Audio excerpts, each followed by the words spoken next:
Meeting के दौरान phone vibrate हुआ, लेकिन अमन की नजर सफेद बोर्ड पर थी। कॉल का एक वाइब्रेशन उसकी दुनिया को बदल गया। पापा की तबीयत अचानक खराब हो गई थी, लेकिन अमन की आंखें सिर्फ प्रेजेंटेशन पर थीं। समीर का संदेश सुनकर उसके पैरों तले जमीन खिसक गई। उस दिन उसने पापा को खो दिया, केवल एक क्षण की लापरवाही में। मीटिंग के बीच में जब टेबल पर पड़ा फोन वाइब्रेट हुआ तो पूरे हाल का पता चल गया कि किसी का फोन आया है।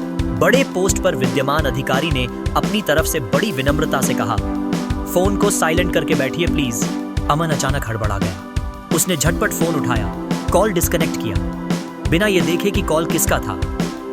सॉरी सर कहते हुए शर्मिंदगी से फोन स्विच ऑफ कर दिया और ध्यान से फिर उस सफेद बोर्ड की ओर देखने लगा जिस पर अगले साल के टारगेट्स की स्लाइड चल रही थी। लेकिन उस एक वाइब्रेशन ने जैसे मन के अंदर की शांति को खामोशी से तोड़ दिया था।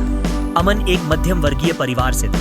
नौकरी में 7 साल हो चुके थे और मेहनत, लगन और विनम्र स्वभाव के कारण सबका चहेता था। एक निजी कंपनी में सीनियर ऑपरेशंस मैनेजर की भूमिका निभा रहा था। उस दिन ऑफिस में रीजनल मीटिंग चल रही थी जिसमें हेड ऑफिस के बड़े अधिकारी आए थे। पूरी टीम की निगाहें अमन पर थीं। वह उस दिन की मीटिंग को प्रेजेंट करने वाला था। प्रेजेंटेशन जब खत्म हुआ तो तालियों की आवाज में उसकी मेहनत की गूंज सुनाई दी। मीटिंग सफल रही, अधिकारियों ने सराहना की।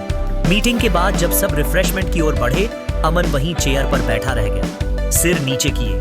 उसकी आंखें उस टेबल की तरफ थीं जहां उसका फोन अब भी स्विच ऑन ऑफ पड़ा था। वो अचानक जैसे यादों में खो गया। फोन का वाइब्रेशन, वो एक कॉल, कहीं पापा की तो नहीं थी। अमन ने फौरन फोन ऑन किया। फोन ऑन होते ही पहला मैसेज जो दिखा, अमन जल्दी कॉल कर, पापा की तबीयत अचानक खराब हो गई है, हॉस्पिटल ला रहे हैं। भाई समीर का मैसेज था। 12:17 PM। घड़ी देखी, 2:05 PM, यानी पूरे 1 घंटा 48 मिनट वह अनजाने में उस कॉल को टाल चुका था। कांपते हाथों से उसने समीर को कॉल किया। रिंग हो रही थी। समीर ने उठाया लेकिन आवाज भारी थी। अमन, पापा चले गए यार। उसके कानों में जैसे बम फटा हो। क्या कहा तूने? मैंने तो बस फोन काटा था, मैं देख ही नहीं पाया। तू आ जा यार। बस अब कुछ कहने को नहीं बचा। फोन हाथ से गिर पड़ा। अमन की आंखों से आंसू बहने लगे। वहीं मीटिंग रूम की कुर्सी पर लोग रिफ्रेशमेंट में व्यस्त थे। कोई उसकी तरफ देख नहीं रहा था, लेकिन उसे अब दुनिया दिख ही नहीं रही थी। सिर्फ एक तस्वीर आंखों में बार बार आ रही थी, पापा की वो मुस्कान जब वो घर आता था। और अचानक उसे याद आया, सुबह जल्दी निकला था, पापा कॉल करना चाह रहे थे, लेकिन उसने कहा था, अरे पापा मीटिंग है आज, आपको शाम को कॉल करता हूँ अच्छे से। पापा ने भी मुस्कुराकर कहा, ठीक है बेटा, पर ध्यान रखना आज तेरा बड़ा प्रेजेंटेशन है ना। वो आखिरी शब्द थे पापा के।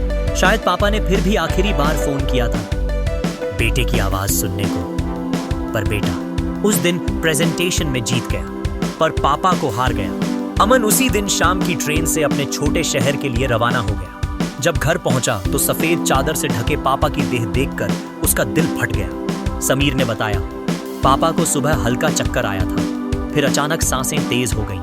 हॉस्पिटल ले जा रहे थे। उसी दौरान उन्होंने तेरा नाम लिया था। अमन ने पापा का फोन चेक किया, उसमें सिर्फ एक आउटगोइंग कॉल थी, अमन को। उसके बाद पापा ने फोन फिर नहीं उठाया। अगले कई दिन अमन बस यही सोचता रहा, अगर मैं सिर्फ 1 सेकंड रुककर कॉल देख लेता, अगर मीटिंग में साइलेंट की जगह बाहर जाकर कॉल ले लेता, अगर, शायद बहुत सारी अगर अब उसके जीवन का हिस्सा बन चुकी थी। बाहर की दुनिया उसके काम की तारीफ कर रही थी, पर अंदर का अमन हर रात पापा से माफी मांगता।